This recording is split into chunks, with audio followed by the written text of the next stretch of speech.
The doctor stared at my chart for a second too long. Then he looked at me. Then he went quiet. I was sitting on a narrow ER bed in a faded janitor uniform, my hand wrapped in white gauze, my name stitched on my chest in blue thread. Emma, 38 years old, divorced, broke, invisible to almost everyone who passed me in those halls every night. "I need to make a call," he said, his voice careful, controlled. He stepped behind the curtain without explaining anything. No reassurance, no answers. 10 minutes later, 3 specialists walked in. One of them pulled up a chair, folded her hands, and looked at me like my life had just split into a before and an after. "Ma'am," she said softly, "your DNA shows something that shouldn't be possible." I almost laughed. Because 3 months earlier, my ex-husband had left me for a millionaire, sent me a photo from a yacht, and wrote 2 words I still heard in my sleep: "Enjoy poverty." That night, everything he thought he knew about me began to collapse. Before everything collapsed, my life didn't look dramatic. It looked ordinary, and that's why I trusted it. I met Daniel Carter when I was 22, during a time when I still believed love was something you built patiently, like a house that grew stronger with every year you stayed inside it. He wasn't rich. He wasn't powerful. But he spoke with confidence, and back then, confidence felt like protection. "You and me," he said once, wrapping his arm around my shoulders as we stood outside a small diner after our 3rd date. "We'll build something real, not like everyone else." I wanted that more than anything, to build something real.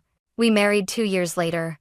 No luxury, no excess, just family, a borrowed venue, and vows that came from a place so sincere it almost hurt to say them out loud. I remember thinking that day, this is it. This is where my life finally settles. For a long time, it did. Daniel chased opportunity, and I made space for it. I worked administrative jobs, flexible ones, so I could be the steady part of our life while he took risks. When his schedule grew unpredictable, I adjusted mine. When his stress followed him home, I absorbed it quietly. That was marriage, I told myself. You carry each other when one of you is tired. I managed the things no one ever thanked me for. The bills that arrived on time, the appointments that never got missed, the emotional maintenance that kept everything running smoothly. When Daniel came home exhausted and silent, I didn't push. I made dinner. I listened when he needed to talk. I stayed quiet when he didn't. People used to tell me how lucky I was. "You're so supportive," one of his colleagues said once at a work event. "Daniel couldn't do what he does without you." I smiled, proud and invisible at the same time. Somewhere in our mid-30s, things began to shift, not suddenly, but subtly, the way a room feels colder before you realize a window is open. Daniel started coming home later.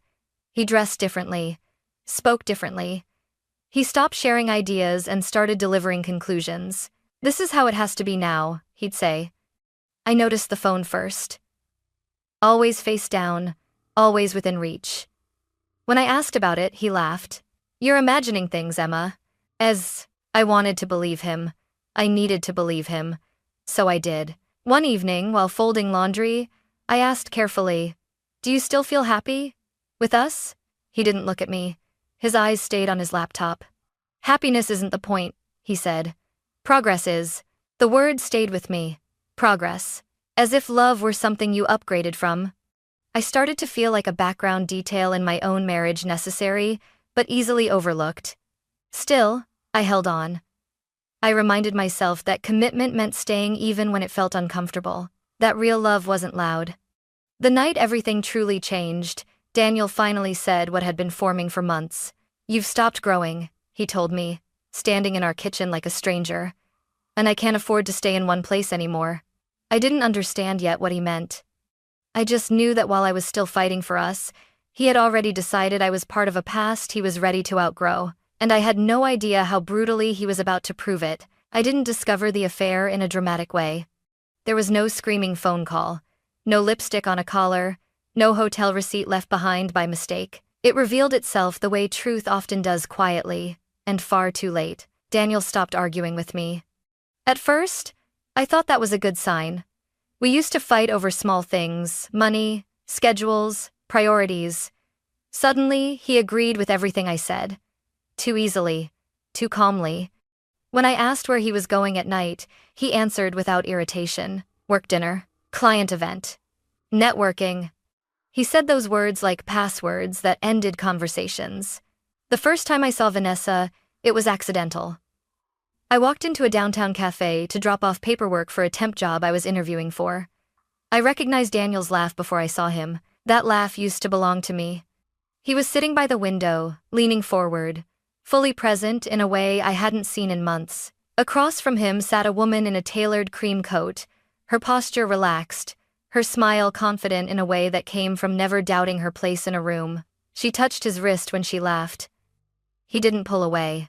I stood there longer than I should have, long enough to see the way Daniel looked at her not with curiosity, but with admiration, the kind that says, "I want what you have." I left without saying anything. I told myself I was mistaken. I told myself not to embarrass myself by assuming the worst. That night, I asked him directly, "Who is Vanessa?" He froze for half a second. Just long enough. "She's a client," he said. "Why?" "Do you always hold your clients' hands?" I asked quietly. He sighed, like I was exhausting him.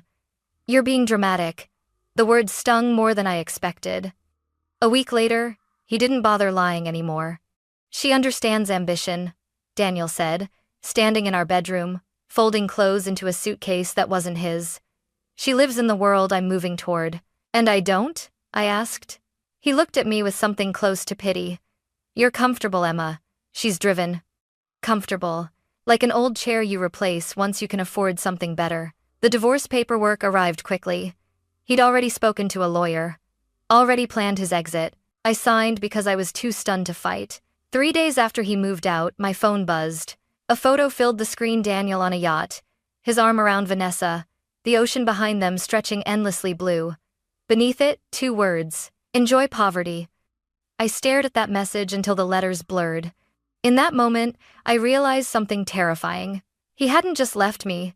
He had decided I was beneath him. I thought the divorce was the bottom. I was wrong. Losing Daniel hurt, but losing my place in the world hurt more. At first, I believed I would recover quickly. I had experience, I had references, I had spent years keeping everything together behind the scenes. I told myself this was just a transition, an uncomfortable pause before stability returned. I updated my resume, sent applications, scheduled interviews. I wore my best blazer, even when the seams felt tight from the weight I'd lost without noticing. The interviews were polite, too polite. "We'll be in touch," they said with rehearsed smiles. They never were.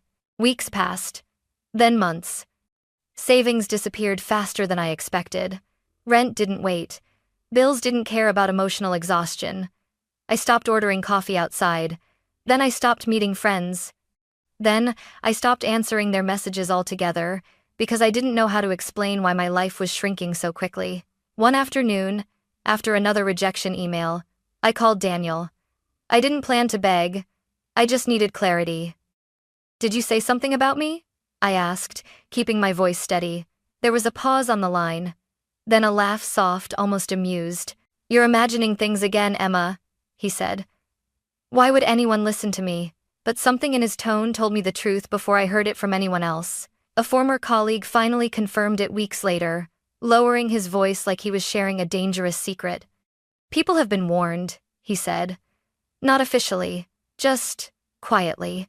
You're seen as unstable, difficult, not a good fit, unstable." I sat in my kitchen after that call, staring at the wall until the light outside faded. I realized then how fragile reputation really was, how easily it could be dismantled when someone with more power decided you were disposable. When the last of my savings ran out, I took the only job offered to me: night janitor, minimum wage, hospital corridors that never slept. The supervisor barely looked at me when he handed over the uniform. "Just do your work and don't cause problems," he said. I nodded. Causing problems was the last thing I could afford. The nights were long and quiet. I pushed a cart down fluorescent hallways, wiped surfaces no one noticed, and learned how to exist without being acknowledged. Doctors passed me mid-conversation. Nurses stepped around me without slowing down. I became background noise. Sometimes, in the reflection of the glass doors, I barely recognized myself. The woman staring back looked smaller, older, tired in a way sleep didn't fix. One night, while emptying trash near the emergency department, my phone buzzed. A message from Daniel. Another photo. Another reminder of what he thought he'd escaped. I didn't open it this time. I just stood there, holding a mop in a quiet hallway, realizing something painful and strange. I had lost my marriage. I had lost my career. But I hadn't lost myself. Not yet. And I didn't know it then, but this was the lowest point my life would ever reach. If you stay invisible long enough, you start to believe that's all you deserve. The hospital at night had its own rhythm, quiet, mechanical, endlessly indifferent. Machines hummed, shoes squeaked against polished floors. Voices drifted past me like I wasn't there. I learned to move out of the way before anyone asked me to. It was easier that way. My shift started at 10 every night. By midnight, exhaustion settled into my bones. By 3 in the morning, my thoughts became heavier than the cart I pushed down the corridors. I stopped checking mirrors. I didn't need to see what stress and disappointment were doing to my face. My uniform hung looser every week, but I told myself that didn't matter. Nothing about appearance mattered anymore. Survival did. My mother called every day. "Emma, you don't sound like yourself," she said gently. "I'm just tired," I lied. She asked if I needed help. I said no. Pride is a strange thing, it survives even when everything else is gone. I lived in a small studio apartment with thin walls and a window that barely let in light. At night, I lay awake listening to other people's lives bleed through the walls, arguments, laughter, televisions left on too loud. It reminded me that the world hadn't ended. Just my version of it. One night, while cleaning near the ER waiting area, my phone vibrated in my pocket. I didn't need to look to know who it was. Daniel. I opened the message against my better judgment. Another photo. Another reminder of how replaceable he believed I was. This time, no words. Just an image meant to speak for him. I locked my phone and slipped it back into my pocket. Something inside me didn't break. It hardened. I finished my shift, went home, slept for 3 hours, then did it all again. Days blurred together. Weeks passed. I lost track of time.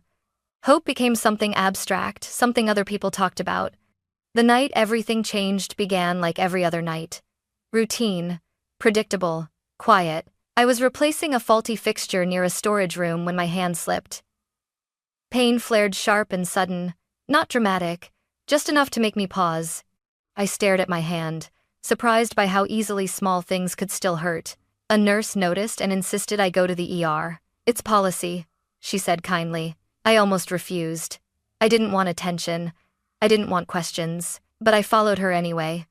I had no idea that decision, small, ordinary, reluctant, was about to pull my life out of the darkness I'd been living in. I sat on that ER bed thinking this was just another inconvenience.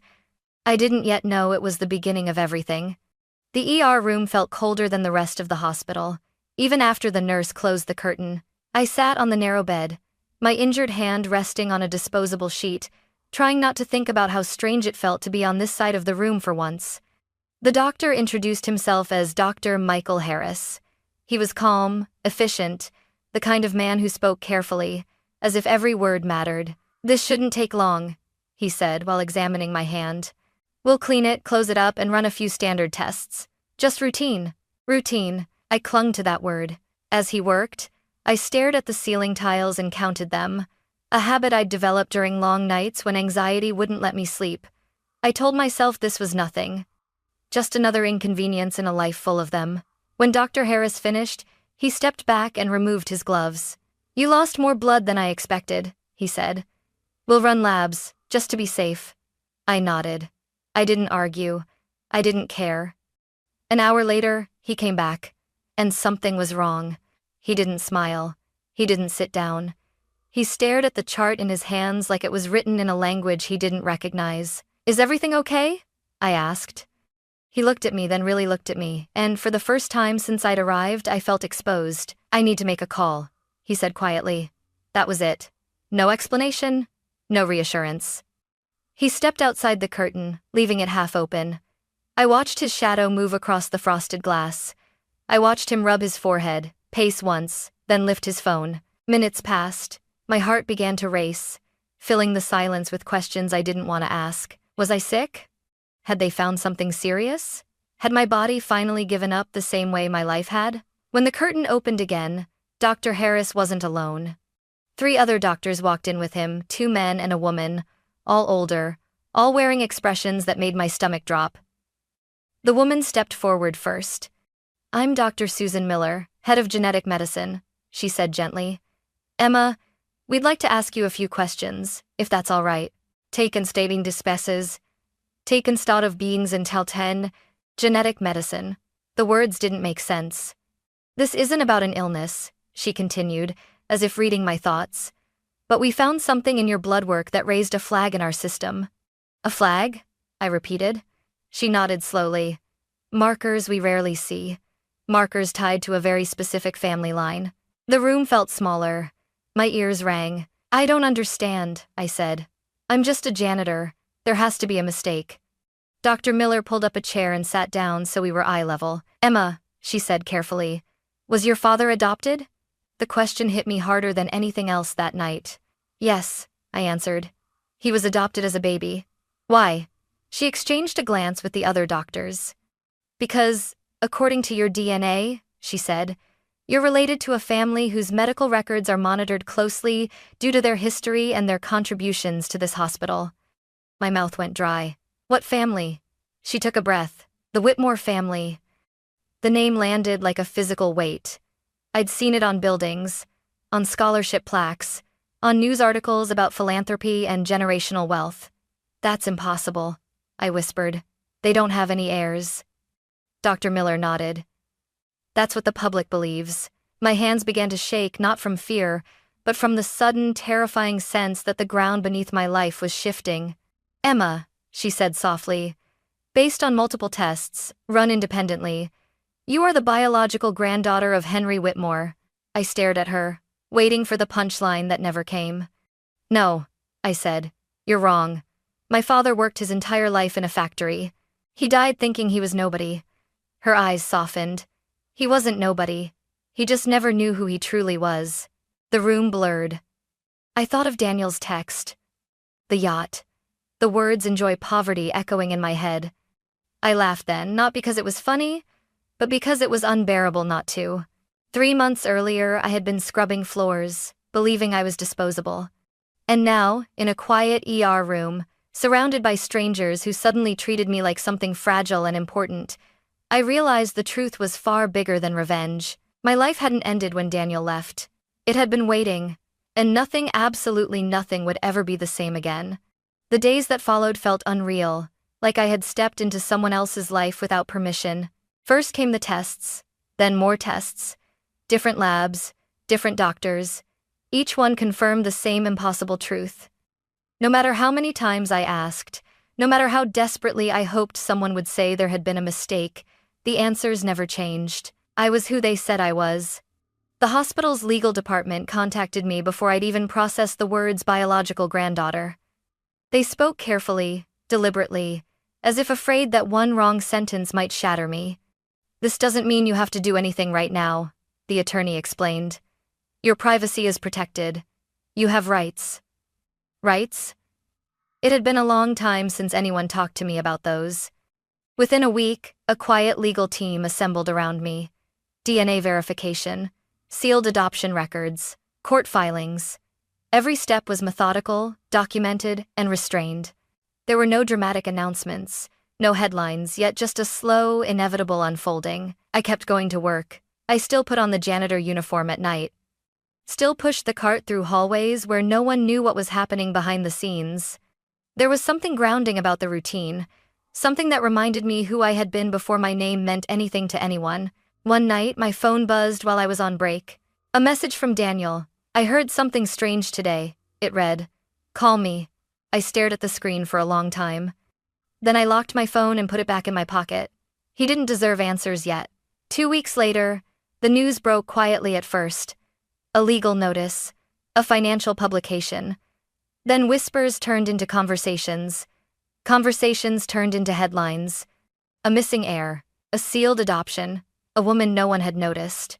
Reporters called. Emails flooded in. People who hadn't spoken to me in years suddenly remembered my name. Daniel called again. And again. I always believed in you, his voicemail said once. We should talk. I deleted it. Because belief after the fact isn't loyalty. It's convenience. The court proceedings were calm, almost anticlimactic. The law doesn't shout. It confirms. It verifies. It decides. And when the ruling came down, it wasn't loud. It was final. I sat in a quiet conference room, hands folded in my lap, as a judge confirmed what the DNA had already proven. The Whitmore estate, long believed to have no living heirs, now had one: me. As I walked out of the building, the air felt different, lighter. Not because of the money, but because for the first time in months, I wasn't bracing for the next loss. That night, I stood alone in my apartment and let myself cry, not from pain, but from release. I hadn't been saved by luck. I had been protected by truth, by law, by a system that when it finally saw me did its job. And somewhere deep inside, a quiet certainty settled in.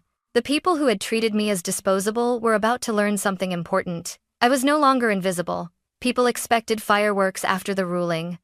They expected me to disappear into wealth, to rewrite my life overnight, to punish everyone who had ever looked past me.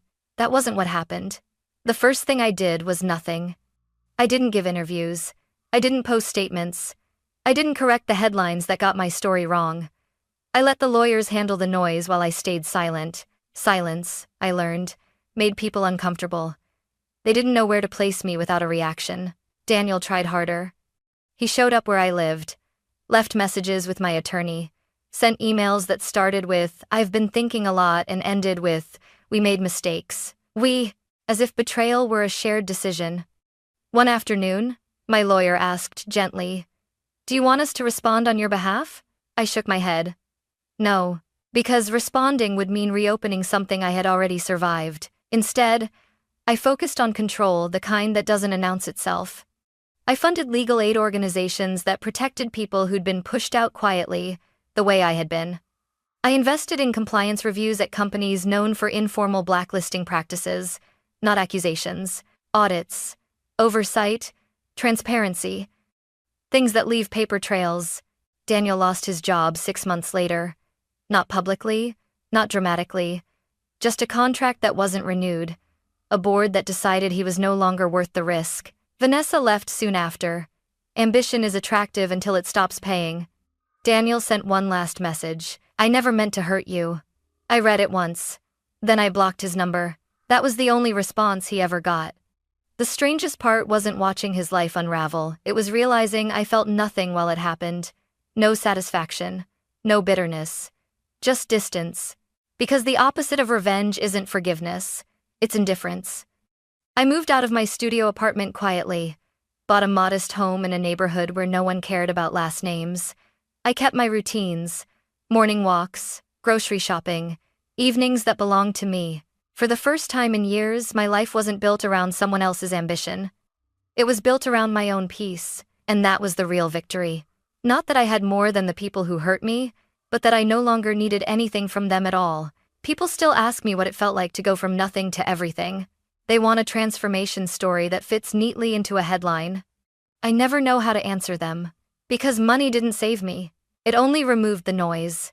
What saved me was the months no one saw, the nights I showed up to work when I wanted to disappear, the mornings I got up with no guarantee that things would improve. What saved me was learning that dignity doesn't come from being chosen, admired, or upgraded. It comes from enduring, without losing yourself. I think about the woman I was when Daniel sent that text. The one sitting alone in a dark apartment, believing his words defined her worth. I wish I could reach back and tell her something simple. This isn't the end. This is the part where you survive. Today, I use my resources carefully. I support hospitals, legal advocacy groups, and education programs, especially for women who've been quietly pushed aside and told they don't matter. I don't announce it. I don't need credit. I visit my mother every Sunday. We talk about ordinary things. She still holds my hand sometimes, like she's making sure I'm real. I live a quiet life now, a full one, and if there's one thing I've learned, it's this. When someone tells you to enjoy poverty, they're really revealing their own emptiness. Because losing everything doesn't make you weak. It shows you exactly who you are, and who you no longer need to be.